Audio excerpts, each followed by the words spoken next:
총님 반갑습니다. 저 부산 남구을 박재호 의원입니다. 주영섭 청장님, 네. 혹시 대형마트에 대한 영업시간과 업무 휴무일을 정하는 규제 이유가 그에 대해서는 잘 알고 계시죠? 네. 그런데 본의원이 알기로는 작년부터 일부 백화점들이 내수 진작이라는 명목으로 출장 세일 행사를 경쟁적으로 실시하고 있죠. 그래서 혹시 백화점 출장 세일에 대해서 보고받은 것이나 대처에 대한 건의를 받은 적이 있습니까? 네, 지금 사례들을 지금 보고받고 있는데요. 이 상황이 지양하게 하기 위해서 조치를 취하도록 하겠습니다. 롯데백화점에서 지난 7월 27일부터 5일간 일산 킨텍스에서 실시한 롯데 블랙 슈퍼쇼는 한 5,000평 면적에 530억 원어치의 물품이 비치된 행사가 있었습니다. 사람이 너무 많아서 주차권 받는 데만 1시간이 걸렸다 하거든요. 또 자기들이 한 10만 명 왔다 이렇게 이야기하고 있는데, 이런 것을 한번 하게 되면 사실로는 그 지역에 이동식 백화점, 이동식 상권이 들어가고 그 지역 경제를 베리는 거거든요. 네. 근데 이게 출장 세일이 짧게는 2일, 길게는 한 10일 이렇게 개최하고 있어요. 그래서 명품, 대형 가전제품 이런 거야 백화점에서 하는 거니까 그렇는데, 어묵, 떡볶이, 당강정과 같은 간식류하고 양발, 의류, 등산복, 왕구 같은 것, 전통시장에 파는 물건이 대량으로 많이 팔리고 있어요. 심지어는 전통시장 이래 상권의 타격을 직접적으로 줄 수 있는 한우, 수산물, 젓갈 등도 판매하고 있답니다. 근데 이 출장 세일에 지역 나들 가게도 이런 것에 의해서 사실로는 피해의 대상이 되고 있습니다. 그래서 이게 본의원이 보기에 백화점이 출장 세일을 하는 지역은 며칠간 대형마트가 하나 더 들어오는 효과를 가지고 있다고 생각하는데, 청장님 견해 그럼 인정합니까? 100% 동감합니다. 예. 그래서 산자부나 중기청에서 이제 저희들이 편법 수준을 넘어서 위법이 아니냐라고 문의를 했는데, 산자부나 중기청에서는 관련 자료가 없다 해서 본의원실이 2015년부터 10월부터 1년간 출장 세일 행사에 관한 언론 보도와 업계로부터 자료를 제출받아 분석한 결과 총 15회의 출장 세일 중 5회가 지역 대형마트 업무 휴일과 겹쳤습니다.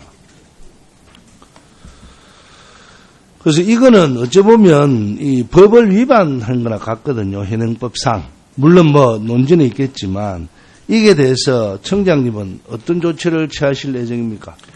제가 지금 이게 결국 이런 영업 방식을 승인해 준 게 이제 지자체인데요. 그래서 그 해당된 지자체분들하고 좀 또 계속 상의를 할 거고, 물론 당연히 이제 이런 일이 없도록 건의를 이제 드리고 있고요. 그다음에 지금 산업통상자원부하고 함께 이 법적 해석 문제, 그다음에 법적 제재하는 거에 대한 문제를 같이 해가지고 이런 문제가 이제 근본적으로 생기지 않게끔 하는 조치를 산업부하고 함께 만들도록 하겠습니다. 저는 이제 청장님께서 한번 그런 거 할 때 한번 가보십시오. 네네. 현장에 한번 가보셔서 그 주변의 상권들 이야기를 한번 들어보시면, 사실로 아까도 여러 존경하는 우리 의원님들이 말씀하셨지만, 소상공인들은요, 진짜 한 달 내도록 일하고, 또 자기 퇴직금 집에 집 담보로 대출 받아서 했는데 거짓 다 망해가고 있습니다. 근데 이 피눈물 나는 현상을 한번 가셔서 세일할 때 주변 한번 쭉 둘러보시고, 네.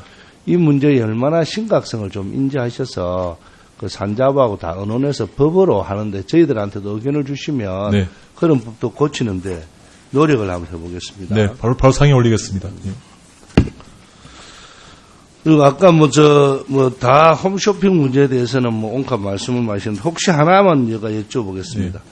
홈쇼핑 주주 현황을 보니까 중소기업 중앙회가 32.98%를 갖고 있고, 그죠? 네네.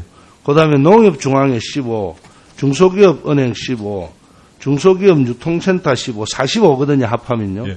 혹시 이 농협 중앙회하고 중소기업 은행하고 우리 중소기업 유통센터 이 세 군데는 어쨌든 정부가 출자한 기관 아닙니까, 그죠? 이 세 군데가 좀 합해서 지금 이 홈앤쇼핑이 어찌보면 이 독점적인 구조에서 중소기업을 살리겠다고 시작해 놓고는 뭐 중소기업 중앙회의 입장만 하는 거라서 이 뭐 설계만 합하면 아마 대주주가 될 수 있을 것 같은데 그런 방법은 어떻게 연구를 한 번도 안 해보셨습니까?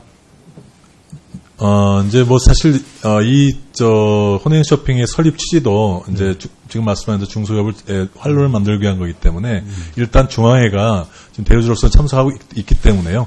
중앙회한테 계속 지금 아까 설명드렸던 대로 프라임타임 비율도 뭐 80%까지 지키게 하고 하면서 여러 가지로 지금 하고 있으니까요. 하여튼 좀 더 중앙회가 좀 더 잘할 수 있게끔 기회를 좀 주셨으면 근데 좋겠습니다. 중소기업 중앙회가 이런 자금을 이제 운영 자금으로 마련해 놓고 네. 어찌 보면 그 중앙회 선거할 때 잘 아시죠? 그 내용은요. 근데 이게 이제 이런 식으로 규모가 커지니까 이 선거가 너무 치열해지고 이런 겁니다. 사실로는 그런 돈으로 중소기업을 살리고 해야 될 그런 입장의 이익금 아닙니까? 그죠? 그래서 이런 문제 때문에 뭐 선거철만 되면 어느 집단 이래 갖고 난리가 나고 뭐 이런 것 같은데 이런 걸 청장님이 잘 아시고 계시니까 어찌 보면 그것도 하나의 제재 방법으로서 이 세 개의 주주가 모여서 한번 의논을 하셔서 그런 식으로 하든지 안 그러면 뭐 어떤 조치를 좀 취해서 청장님께서 이런 식으로 안 하면 다음에 이런 식으로 하겠다라고 하는 것도 좀 제안을 제시해서 진짜 중소기업을 옳게 살릴 수 있는 정부가 할 수 있는 것이 사실로는 강제권은 없지만 그런 식으로는 얼마든지 할 수 있는 거 아닙니까?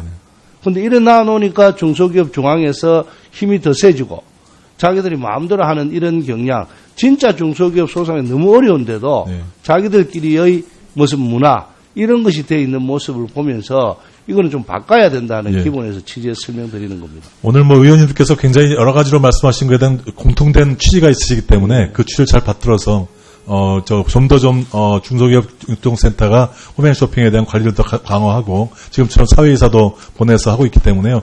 그런 쪽으로 해서 좀 더 사인감사도 지금 만들고 있고 그래서 저는 좀 더 지금 의원님 원하시는 방향을 반영하도록 노력하겠습니다. 네, 박지호 의원님 수고하셨습니다. 다음은 송금주 의원님 질의해 주시기 바랍니다.